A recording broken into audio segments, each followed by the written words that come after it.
오늘은 방언 기도의 유익에 대해서 함께 은혜를 나누고자 합니다. 사람들은 방언 기도에 대해서 다양한 견해들을 많이 가지고 있는 것 같습니다. 어떤 분들은 방언 기도가 굉장히 영적으로 유익이 된다라고 자신감 있게 이야기하는 사람들도 있고, 어떤 사람들은 방언 기도 해봐도 별로 이렇게 유익이 없는 것 같다, 괜한 시간만 많이 그쪽에 할애가 되어서 제대로 된 뚜렷한 우리의 생각과 우리의 중심에 실린 기도를 하지 못하는 것 같아서 오히려 안타깝게 생각한다는 그런 경우들이 많이 있어요. 실제로 어떤 목사님은 기도하는 중에 방언을 받은 거예요. 하지만은 방언을 받았을 때는 너무 신이 나고 놀랍고 또 너무 신기하고 그랬는데, 방언 기도를 정적해 보니까 뜻도 잘 모르겠고 해봐도 그리 큰 유익이 없는 것 같아서 결론을 내기를 이 방언 기도는 유익이 없는 거다, 그래서 중단을 했다라고 하시는 분이 있더라고요. 그러나 이분은 방언 기도의 그 깊이에 대해서, 깊은 기도에 대해서, 유익함에 대해서 잘 모르는 거죠. 방언 기도는 우리가 처음에는 이 얕은 기도를 하지만은 깊이 있는 기도로 들어가면 어마어마한 영적 세계를 여는 게 이 방언 기도예요. 영적 삶에 많은 유익을 주는 것이 방언 기도인 거죠. 우리가 성령의 온전한 이끄심을 통해서 영적 생명력이 실린 방언 기도를 하게 되면 엄청난 비밀의 내용을 담은 기도가 하나님 보좌 앞으로 올라가게 되어 있습니다. 어느 때는 우리가 방언 기도를 하다가도 뜻을 모르니까 답답한 면도 있지만은 아주 중요한 내용들이 성령의 인도를 통해서, 감동하심을 통해서 방언으로 하나님 앞에 올려드릴 때가 있어요. 그리고 어느 때는 방언 기도가 강력한 능력의 언어가 돼가지고 귀신을 쫓아내고 다양한 역사와 기적을 일으키는 능력의 통로로도 활용되는 경우가 참 많습니다. 사실 영적 사역을 하는 사람, 영적인 능력을 간절히 구하고 복음 사역을 위해서 하나님 일해보고 싶습니다라고 기도하는 사람은 반드시 방언의 은사를 사모하고 또 받는 것이 굉장히 중요하다고 볼 수가 있죠. 어떤 사람들은 처음 방언을 받았을 때 날랄라 뚜뚜뚜 뭐 그런다고 해서 어색하게 생각하고 부끄럽고 또 이상하다고 해서 방언 기도를 중단하는 경우들이 많이 있더라고요. 이게 정말 은사인가, 이게 영적인 언어인가 의아해요. 처음에 그 단순한 방언을 받게 되면. 그럼 우리가 그런 부분에 대해서 너무 스트레스 받을 거 없어요. 약간의 인내를 가지고 기도를 하다 보면 이제 성령에 강하게 이끌리기 시작하면 아름답고 신령한 언어로 바뀌어지는 것을 우리가 경험하게 됩니다.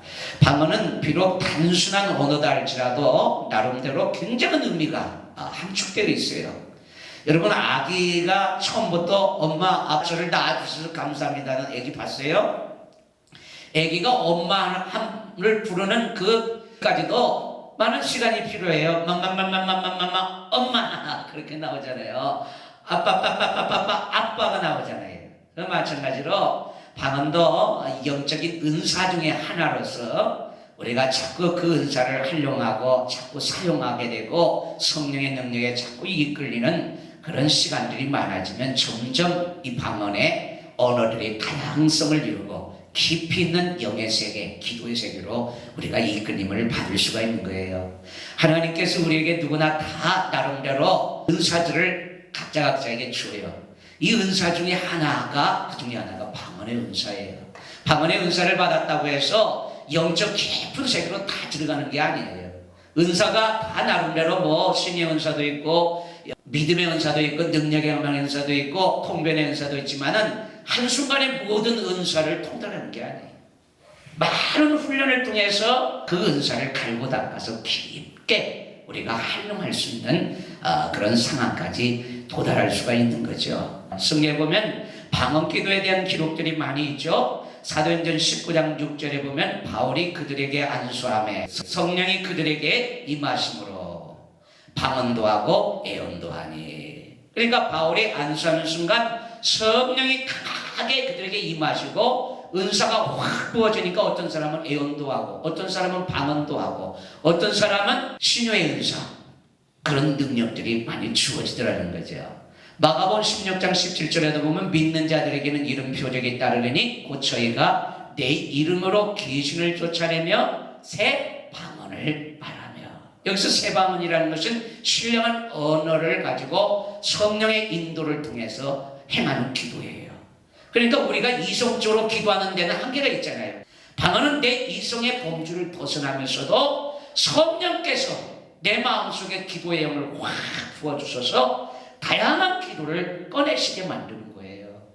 그래서 우리가 좀 넓은 영적인 사람으로, 기도의 사람으로 쓰임받고 싶어하는 사람도 이 방언 기도를 받는 게 굉장히 중요한 거예요.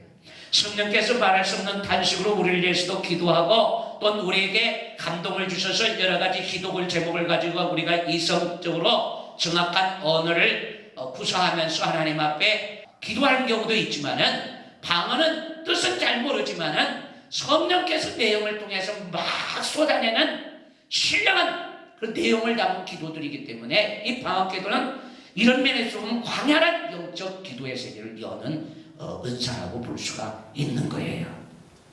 사도행전 2장 4절에 보면 저희가 다 성령의 충만함을 받고 성령이 말하게 하심을 따라 다른 방언으로 말하기를 시작하니라. 그래서 다른 방언이라는 것은 언어적 방언을 이야기하는 거죠. 그 당시 많은 세계 여러 다양한 언어를 구사하는 사람들이 예루살렘에 모였는데 복음을 전해야 되는데 서로 언어가 통하지 않아요. 근데 성령께서 강하게 사로잡으니까 거기서 언어를 배우지도 않았는데 그 나라 사람들이 알아들을 수 있는 언어로 구사가 되는 거예요.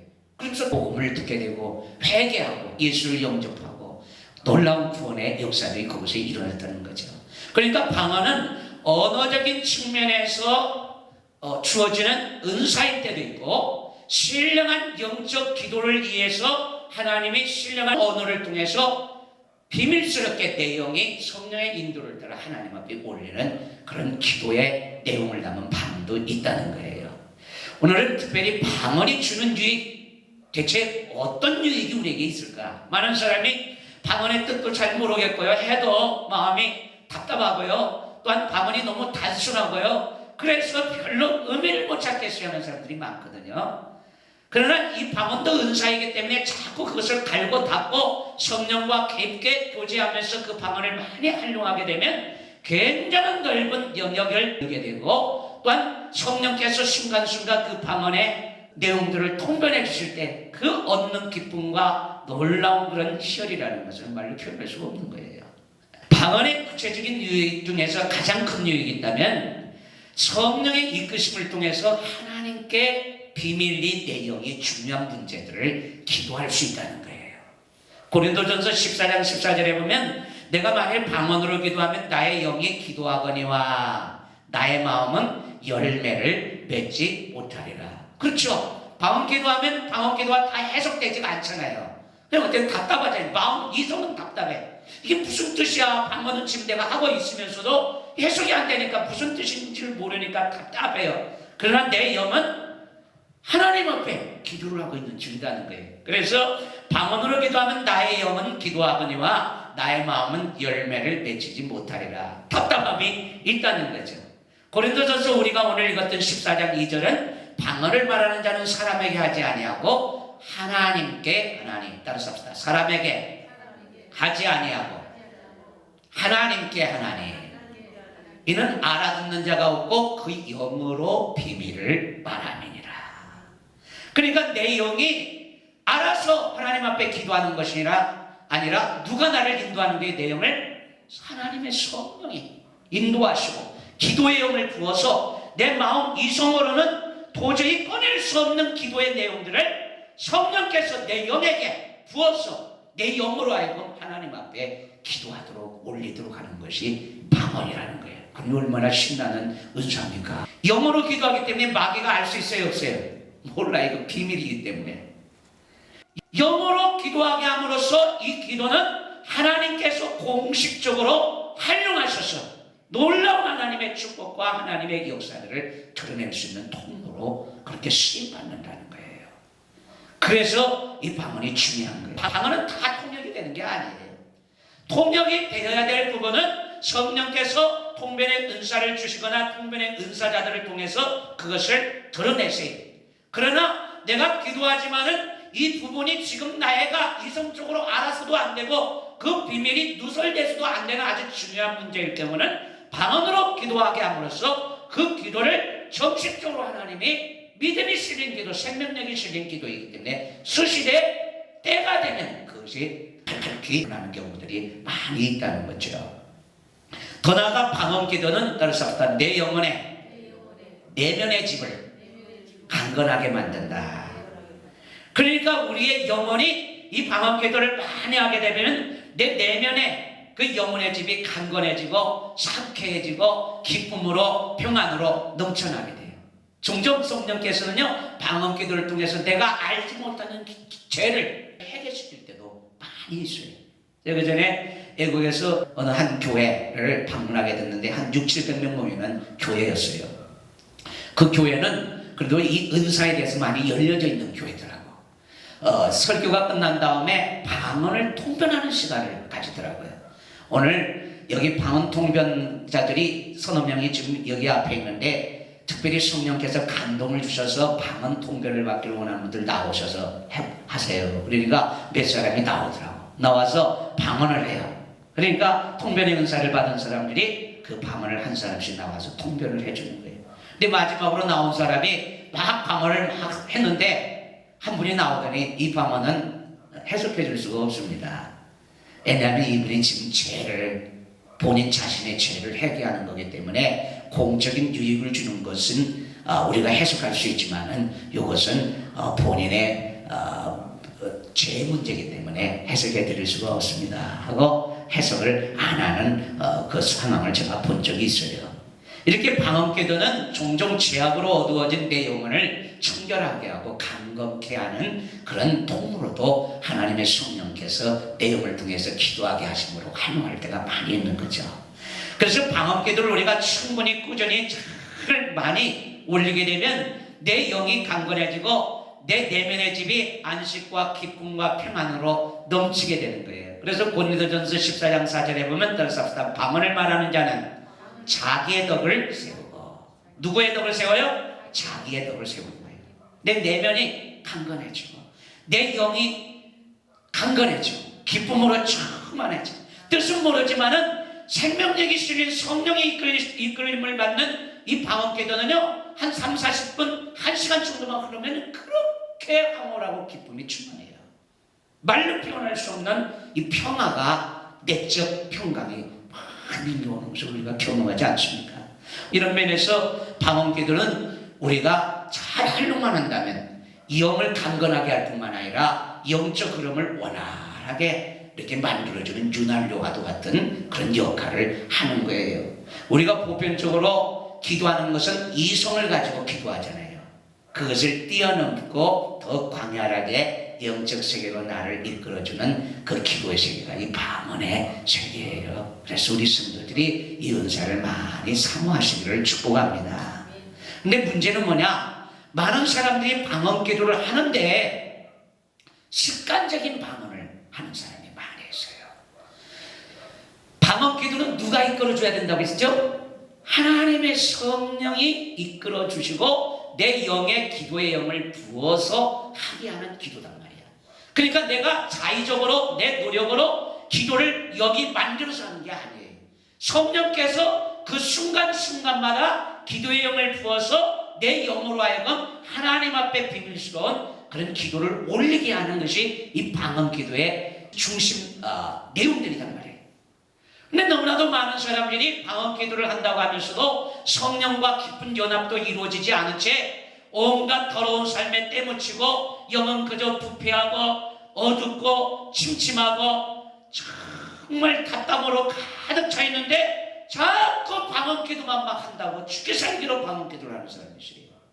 성령과 지금 깊은 인격적인 연합, 성령의 인도가 충분하게 이루어지지 않는 상태에서 방언 기도를 해봤자 이건 습관적인 방언 기도. 내가 하도 많이 방언을 하다 보니까 애웠던 어떤 단어를 가지고 내뱉는 정도지 그 방언 기도가 성령의 인도를 통해서 거룩한 영으로 이끌받는 생명이 실린 기도가 되지 않을 때가 너무 많다는 거예요. 그러다 보면 이런 기도는 생명이 실리지 않기 때문에 내 마음은 더 공허해지고 자칫 잘못하면 외식주의에 사로잡히게 되고 그러면서 하나님을 만으로 여기는 그런 악한 신앙적 태도가 되어버릴 수가 있다는 거예요. 그래서 이런 부분을 조심해야 되는 거예요. 가장 중요하게 우리가 초점을 맞춰야 될 부분은 내가 지금 성령으로 충만함을 지금 받고 있는 상태냐, 성령의 이끌림을 받는 지금 방언 기도가 지금 흐르고 있느냐, 그 부분을 충분히 본인이 살핀 다음에 자연스럽게 성령의 인도를 따라 방언 기도를 해야 그 내용은 모른다 할지라도 성령의 그 임재를 강하게 느끼기 때문에 말로 표현할 수 있는 영적인 평안함과 기쁨과 또한 참 만족을 우리가 가질 수가 있다는 거예요. 나아가 따라서 합시다. 방언은 귀신을 쫓는 능력적인 언어로 사용되는 경우도 있다. 종종 방언이 강력한 영적 능력이 실려가지고 톤이 강해지면서 귀신을 꿈쩍 못하게 할 정도로 강력한 능력이 확 이 방언 언어 속에 실릴 때가 있어요. 저도 귀신을 쫓을 때 한국말로 이야기도 하기도 하지만은 귀신을 꾸짖기도 하지만은 어느 때는 성령께서 강하게 이 방언이라는 그 언어를 통해서 영을 향해서 꾸짖게 하실 때가 있어요. 그때 성령의 인도를 따라 활용되는 이 방언은 굉장히 파워가 있어요. 그래서 귀신이 막 발발 떨고 두려워하고 귀신이 떠나가는 그런 경우들이 많이 있는 거죠. 특히 저는 산기도할 때 방언 기도를 많이 해요. 산에 혼자 올라가다 보면 악한 영들이 많이 방해하거든요. 어둡고 참 깊은 밤에 혼자 산속 깊은 곳에 가서 기도하면 참 쉽지가 않아요. 그때 내 영이 두려움으로 확 눌릴 때가 있거든요. 그때 방언으로 1시간 정도 뜨겁게 기도하면 영이 그 믿음의 기가 확 들어차면서 강하고 담대한 마음으로 이렇게 형성이 돼요. 그러면서 그런 시기에 뭐 근처에 무당이라도 올라오게 되면 이 방언 기도를 강하게 하면 강력한 영적 그 생명력이 실리게 되면요 귀신들이 꽉 묶여버려요. 그래서 푸닥거리 하는 사람들도 더 이상 그 자리에서 푸닥거리 하지를 못하게 되는 거죠. 이렇게 방언은 강력한 영적 능력이 실려서 활용되는 경우도 많이 있다는 거예요. 특히 우리가 조심해야 될 것은 따라서 합시다. 악령에 의한 방언도 들어온다. 오늘 교회 안에 악령의 방언들이 성령의 방언으로 통용이 되면서 교회 안에 혼란을 일으키고 또한 많은 성도들이 악한 영에 의한 방언에 속아가지고 영적 생명력에 계속해서 잠들어가고 또한 악한 귀신을 불러들임으로써 스스로를 정말 죽음의 나라로 떨어뜨리는 그런 어리석은 사람들이 참 많이 있어요. 뿐만 아니라 방언을 해도 분별의 영이 없어서 그 방언이 귀신 방언인지 성령에 의해서 이루어진 방언인지를 분별해 주지 못해서 그런 것들을 그대로 방치해 두는 경우도 많이 있는 거죠. 귀신에 의한 방언들이 오늘날 너무 많아요. 악한 영의 방언의 특징은 따라서 합시다. 거칠고 분위기가 어둡고 마음에 기쁨이 없다. 그러니까 영적인 사람들이 방언하는 사람들, 귀신 방언하는 사람들 이렇게 들어보면 금방 알아차려요. 강한 거부감이 첫째는 생겨요. 영이 다른 영이니까. 귀신에 의한 방언은 심령에 만족함이 없어요. 방언을 많이 해도 본인 스스로가 만족감이 없어. 악한 영에게 더 눌려요. 더 불안함에 사로잡혀요. 미움이나 강한 분노 그리고 악한 더 폐쇄적인 악한 습관, 제약의 습관에 더 강하게 잡히게 돼 있어요. 뿐만 아니라 특징이 악한 영을 통해서 방언을 하는 사람들 보면 본인의 의사와는 달리 이 방언을 멈추지를 못해요. 그냥 기도만 하려면 방언이 두두두두 튀어나와. 두두두 튀어나와. 그게 아니거든요. 성령께서 특별히 기도를 우리에게 끌어줘야 될 부분, 영적인 비밀스러운 아주 중요한 부분을 끌어줄 때 이 방언의 은사를 통해서 기도하게 하시는 거단 말이에요. 이게 항상 365일 동안 또한 24시간 시지 분분절절 흘러나오는 기도가 아니다는 거예요. 근데 악한 영에 사로잡힌 그 방언을 하는 사람들은 입만 벌리면 그냥 방언이에요. 이런 부분은 자세히 살펴볼 필요가 있는 거예요. 특별히 방언을 악한 영으로부터 받을 경우는 마음이 거칠어져요. 마음이 혼란스러워지고 또한 성격이 굉장히 강포해지고 뿐만 아니라 많은 부분에서 영적 혼란함에 떨어지는 것이 특징들임을 알 수가 있죠. 무당이 하는 방언들을 들어보세요. 아주 날카롭고 거칠고 그러면서도 급하게 막 음성을 막 쏟아내고 어느 때는 남자인데 갑자기 방언을 하면서 여성으로 막 목소리를 내가지고 또 내뱉고 여자인데 남성처럼 막 목소리를 굵직하게 해서 내뱉고 그것이 성령의 역사가 아니라는 거죠. 성령께서 주시는 방언은 부드럽고 정교하고 아름답고 분위기가 밝고 긍정적이고 평안과 이루가 넘치는 방언이에요. 귀신의 방언과는 아주 다른 것이죠. 근데 종종 교회 안에는 이렇게 귀신에게 붙들려서 귀신 방언을 하는 사람들이 많고 그런 방언들을 많이 듣게 되면 그 영에게 확 눌려버려요. 전체가. 우리 기도원에도 종종 귀신 방언을 하는 사람들이 와서 막 신나게 방언을 해요. 근데 저는 알죠. 그 방언을 중단해서요. 왜 그래요 목사님? 제가 방언을 받으려고 얼마나 고생을 했는데요. 그 방언 귀신 방언이에요. 당신 귀신 불러들이는 방언입니다. 자꾸 방언을 하면 귀신이 더 불러들이게 됨으로써 당신 나중에는 큰일 납니다. 지금 보니까 영적 혼란함이 찾아왔는데 그거 귀신이 속여서 짝퉁을 가지고 들어와서 그게 마치 성령의 방언처럼 광명의 천사로서 당신에게 방언을 주어서 그렇게 더 영적 상태를 나쁘게 하는 겁니다. 그렇게 말해주고 귀신을 쫓아줄 때가 많이 있어요. 어떤 분이 방언을 열심히 하더라고요. 들어보지는 못했어요. 그러면서 제가 보니까 영적으로 문제가 있는 사람이에요. 항상 영적인 혼란을 겪고 영에게 많은 공격을 받는 사람인데 자기는 모든 기도를 방언으로 말한다는 거예요. 그래서 한번 들어보자. 그래서 방언을 들어보니까 이게 웬일이에요? 귀신 방언을 하고 있는 거예요. 그럼 그렇지. 너를 위해서 그렇게 많이 기도를 해줬는데 기도할 때만 좀 달라지고 또 며칠 가면 다시 원상되고 원상된 거 보니까 네가 지금까지 귀신 방언을 했구나. 그러니 얼마나 영적 혼란함을 가중시켰으니. 그래서 그 방언을 폐쇄시키고 방언을 멈추니까 이제는 영이 맑아지고 집중력이 뚜렷해지고 그러면서도 그 영적 공격에서 영적 눌림에서 자유함을 얻고 건강한 사람으로 믿음의 사람으로 회복되는 것을 볼 수가 있는 거죠. 여러분 성령은 사랑의 영이고 자유의 영이면서 온유와 절제의 영인 거예요. 그러면서도 우리가 영으로 성령에 이끌려서 기도할 때 그 내 영은 기쁨과 희락과 평강으로 차고 넘쳐요. 주님과 깊은 사귐이 있을 때 내 삶은 온유함과 자비와 사랑과 희락과 기쁨으로 묻어나오게 돼 있는 거죠. 그러나 악한 영은 강포한 영이에요. 살인하는 영이에요. 거짓말하는 영이에요. 더럽고 추한 영이에요.